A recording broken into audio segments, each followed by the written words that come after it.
Reciban un cordial saludo. Quien les habla es la estudiante Centurión Aldana María Susana de la Facultad de Ciencias de la Salud de la Escuela Profesional de Medicina Humana. En esta oportunidad les voy a hablar sobre el examen del sistema nervioso a cargo del docente, el doctor Ricardo Wynn, de la asignatura de Semiología del quinto ciclo de la sección A. Les voy a hablar sobre el examen físico neurológico en el estado mental.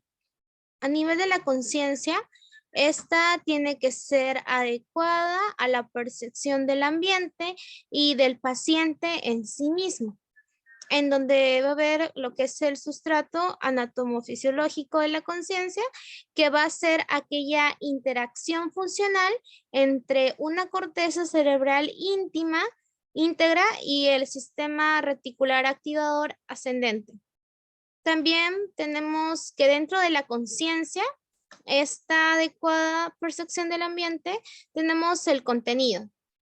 Esto va a ser la suma de las funciones mentales superiores, tanto cognitivas como afectivas, que va a permitir una adecuación de las respuestas del paciente ante los estímulos que se encuentren en su entorno.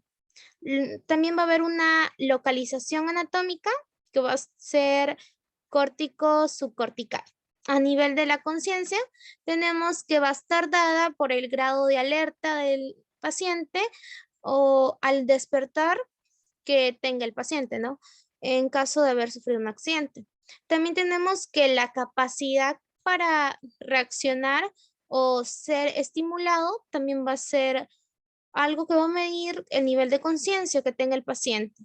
Y la localización anatómica, que puede ser mesenfalopontina, con proyecciones al diencéfalo y hacia la corteza cerebral. En la conciencia vamos a encontrar lugares para la estimulación física, que son los que se visualizan. El arco supraorbitario, también va a ser un peñisco en el trapecio o la presión en la punta del dedo. Tenemos aquí, se pueden visualizar dos posturas. La postura de descerebración y la postura de decorticación. Tenemos también a la escala de coma de Glasgow, en donde esto va a ser una escala que va a medir, ¿no?, el nivel de conciencia de la persona a través de ciertos criterios. Tenemos que en la apertura de ojos va a haber puntuaciones, ¿no?, que se van a medir de acuerdo a criterios. Tenemos que si el paciente abre los ojos ante los estímulos de manera espontánea, la puntuación va a ser de 4 puntos.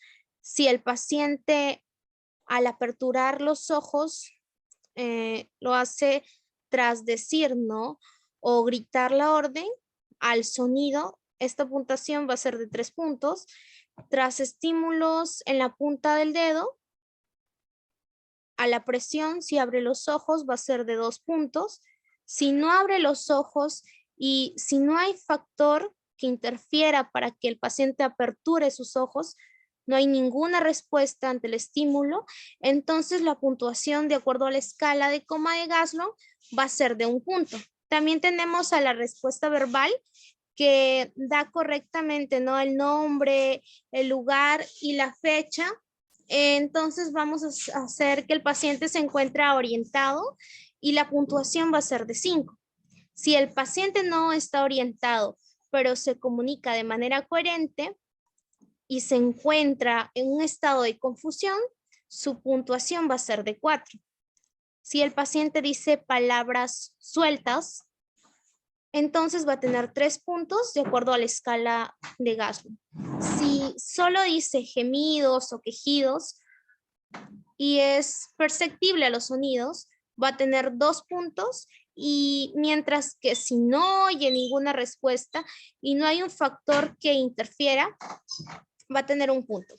También tenemos la respuesta motora, que se evalúa en esta escala, de acuerdo también a criterios. Si el paciente obedece la orden en ambos lados, entonces va a obedecer a comandos y la puntuación va a ser de 6. Si el paciente lleva la mano por encima de la clavícula al estimular el cuello, esto va a ser una puntuación de 5. Y si dobla el brazo sobre el codo de manera rápida, pero las características no son anormales, va a ser una flexión normal, entonces va a tener 4 puntos, mientras que si doble el brazo sobre el codo, entonces va a ser una extensión, el paciente va a tener 3 puntos. Si extiende el brazo, va a tener 2 puntos, y si no hay un movimiento en brazos ni piernas y no hay ningún estímulo o factor que interfiera, ¿no?, con el paciente, entonces va a tener 1 punto. Y esto fue la escala de coma de Gassman. En lo que viene a ser las funciones cerebrales superiores, tenemos a lo que es el lenguaje y el habla. En el lenguaje espontáneo, este va a describir a qué se dedica el paciente a través de sus articulaciones y su fluidez en el habla, una respuesta coherente y también una estructura gramatical. El paciente va a tener que repetir algunas frases que le resulten complicadas, nombrar algunos objetos cotidianos al momento de mostrárselos, evaluar la comprensión, esto a través de que el paciente va a tener que indicar algún acto que requiera de varios pasos, ¿no? Y en las funciones cerebrales superiores vamos a tener a la memoria de corto plazo, que se le puede pedir al paciente que memorice una lista de 3 objetos. Y a la de mediano y largo plazo, podemos preguntarle al paciente a dónde fue o qué comió el día anterior, en dónde nació, cuál es su fecha de nacimiento. Y si el paciente responde adecuadamente a estas preguntas, podríamos evaluar de acuerdo a ello su memoria. Mientras que en las funciones cerebrales superiores tenemos el cálculo, que esta es una prueba de la resta consecutiva de 7 en 7, que se hace en 5 ocasiones, ¿no? Y también tenemos a la evaluación del estado mental mínimo de Flostein, que este va a tener de 30 puntos. Si está también de 23 a 21, que indica una demencia leve. De 20 a 11 indica una demencia moderada, y si esta evaluación del estado mental sale menor de 10, entonces va a indicar que el paciente se encuentra con una demencia severa. Tenemos también un cuadro que se puede visualizar en el lado derecho del examen cognitivo mental del que les hablaba de Flostein, en donde va a tener ciertos criterios como es la orientación, la atención, la concentración y el cálculo, la memoria y el lenguaje. También tenemos el examen físico neurológico de los pares craneales. Como se puede visualizar en la imagen, tenemos a los principales pares craneales. Al par craneal número 1, que es el nervio olfatorio, al par craneal 2, que es el óptico, el 3, que es el motor ocular común, al 4, que es el nervio patético, el 5, el trigémino, el 6, que es el par craneal motor ocular externo, el 7, que es el facial, el 8, el auditivo, el 9, el glosofaríngeo, el 10 es el vago, y el 11 el accesorio, así como el 12 que es el hipogloso. Podemos también ver a los pares craneales y sus funciones.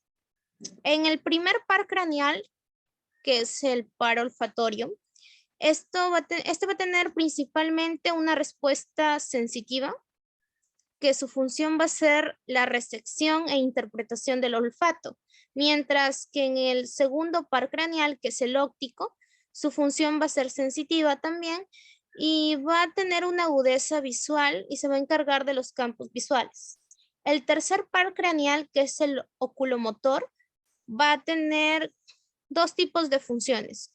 Una función motora, que va a consistir en la elevación de los párpados y también en la mayoría de los movimientos extraoculares y una función parasimpática en donde se va a encontrar la constricción pupilar y el cambio de forma del cristalino.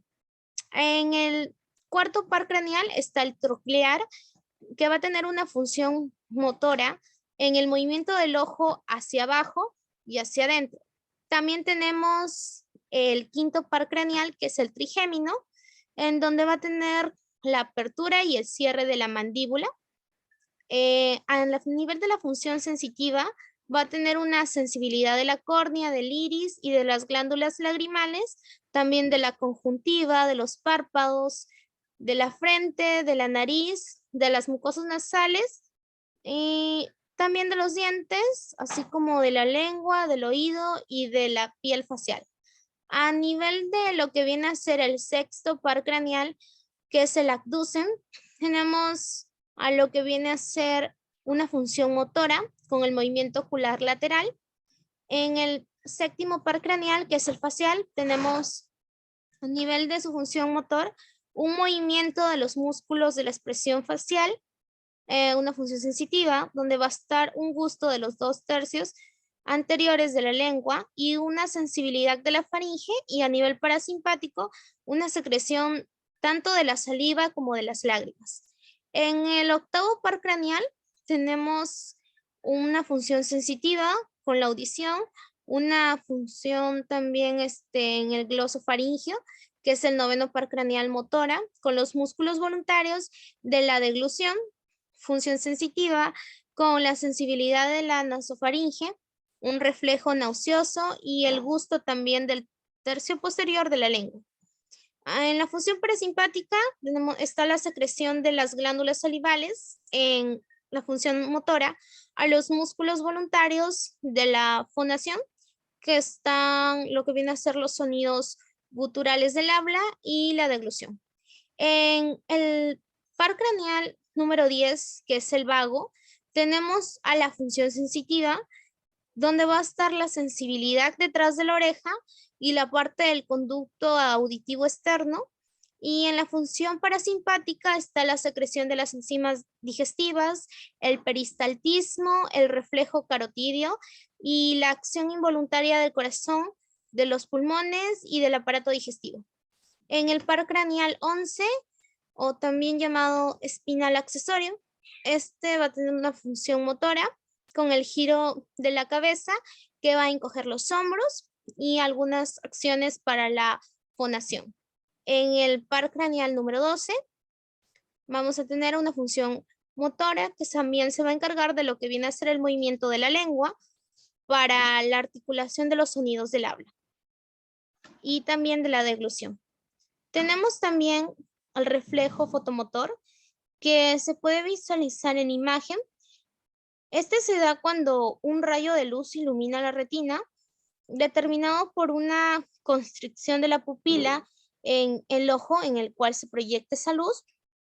Esto se va a conocer como reflejo fotomotor. Es una reacción, ¿no?, a la luz, así como también un reflejo consensual del ojo contralateral.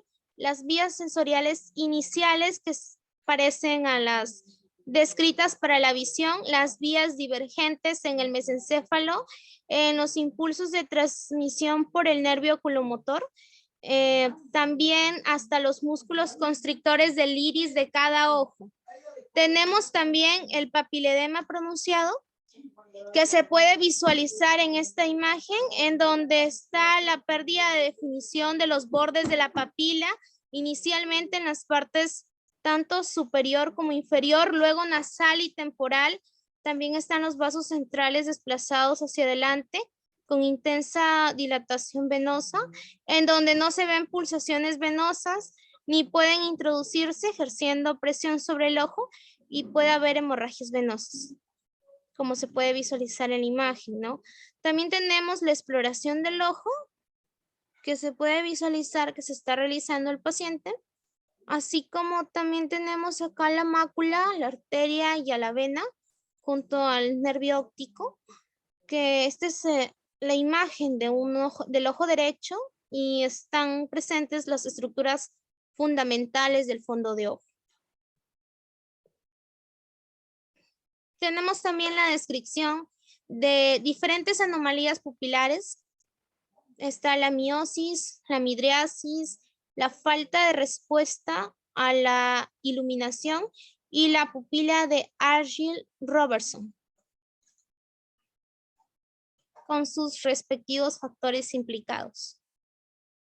Tenemos también a la exploración de los movimientos oculares, que se puede hacer mediante una evaluación física, ¿no? También están los movimientos oculares por acción de la musculatura extrínseca ocular. La parálisis también podemos ver en esta imagen del tercer par craneal, que es el nervio motor ocular común derecho.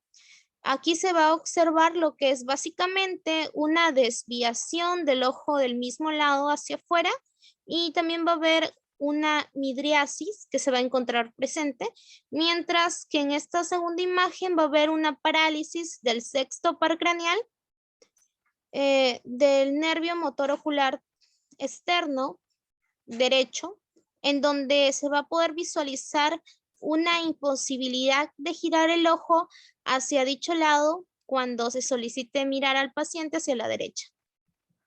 También tenemos esta imagen donde muestra la valoración de la sensibilidad en el área de distribución del nervio del quinto par craneal. Tenemos también a la técnica para el estudio de la función motora del nervio trigémino, que se puede hacer acá en la evaluación del paciente. Y también tenemos a la prueba de la voz susurrada. Esta va a ser una prueba en la cual el paciente se va a colocar adelante, ¿no?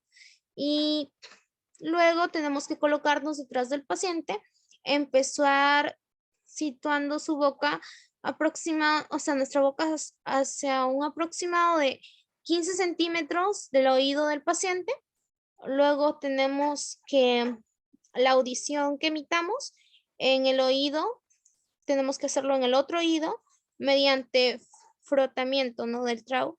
Y tenemos que pedirle al paciente que repita las palabras que nosotros le hemos dicho a una distancia de 15 centímetros, en donde vamos a emplear una combinación de números y de letras con diferentes sílabas. Tenemos que repetir la prueba, pero a una distancia mayor en la segunda oportunidad. Esta distancia va a ser de 60 centímetros, que es la máxima, ¿no? Y ahí tenemos que decirle nuevamente otras palabras y números y el paciente tiene que repetirlos. De esta manera podemos hacer el examen físico de la prueba de la voz susurrada. También tenemos la prueba de Wegener, que esta va a consistir en golpear las ramas del diapasón contra una superficie acolchonada.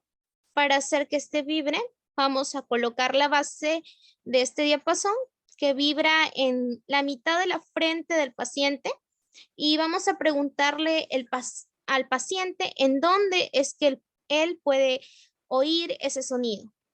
En caso de que el paciente diga que el sonido no es central, tenemos que registrar hacia qué lado es a donde se lateraliza la prueba de Wegener, que puede observarse en esta figura. También tenemos que va a estar presente dos tipos de hallazgos. Los hallazgos normales, donde el sonido se va a escuchar en el centro o va a ser por igual en ambos oídos del paciente, y los hallazgos anormales. En caso de los hallazgos anormales, el sonido, el paciente lo va a escuchar más alto en el oído con la sordera de conducción, y también va a haber la sordera neurosensorial unilateral, en donde el sonido se va a escuchar con mucha mejor facilidad en el oído no afectado. En la pérdida auditiva simétrica, el oído se va a escuchar en el centro.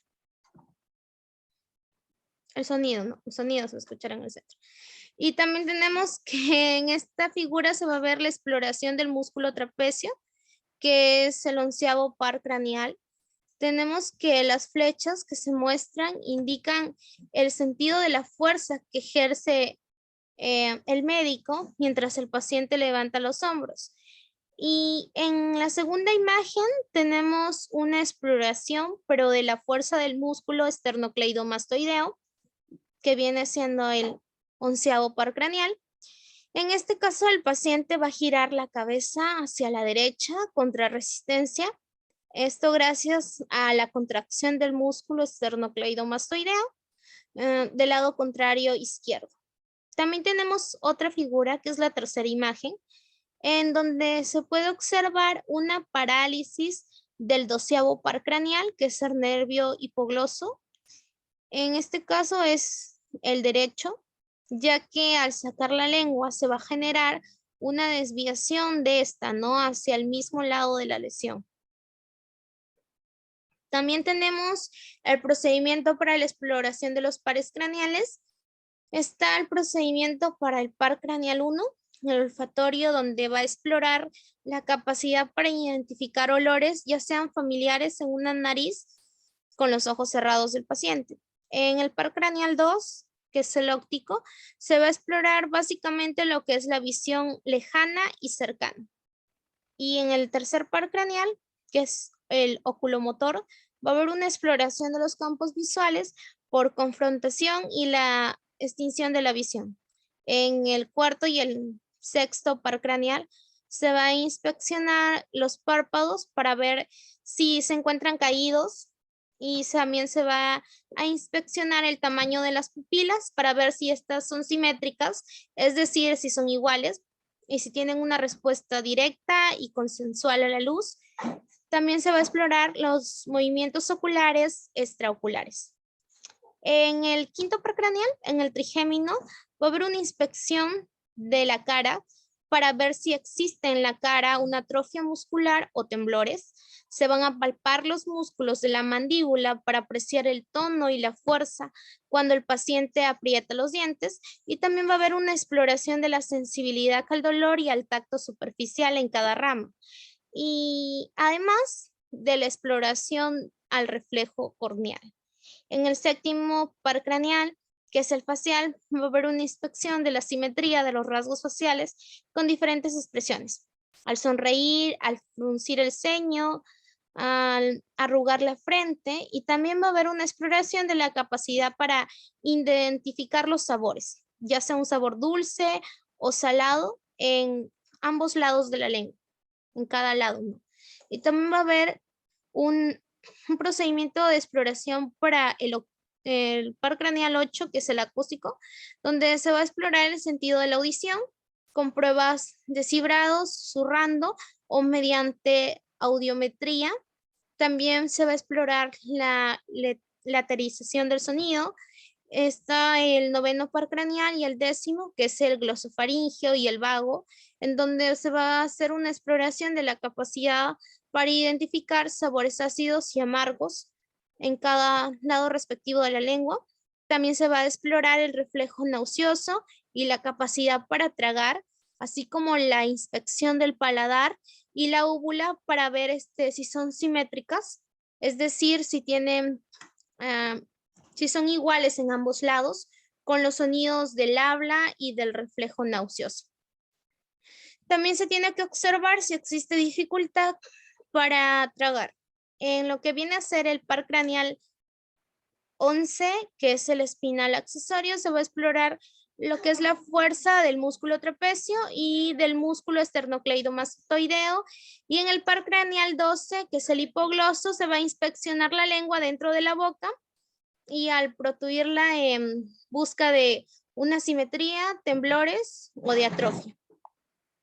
También tenemos la exploración motora, donde se va a ver el aspecto, el tono, la fuerza y los reflejos de los músculos, en donde básicamente lo que es el tono muscular se va a evaluar al estirar el músculo, que va a sentir una resistencia grande cuando hay hipotonía. También van a estar las lesiones de la primera neurona, que van a ser las que van a generar esta hipertonía, y las de la segunda neurona, que conllevan a que se presente la hipotonía. En la figura podemos ver en la del centro que muestra una posición inicial de la persona que es mantenida y ofrece resistencia a la fuerza ejercida por el médico que lo examina. También se explora en la A una flexión y extensión del codo.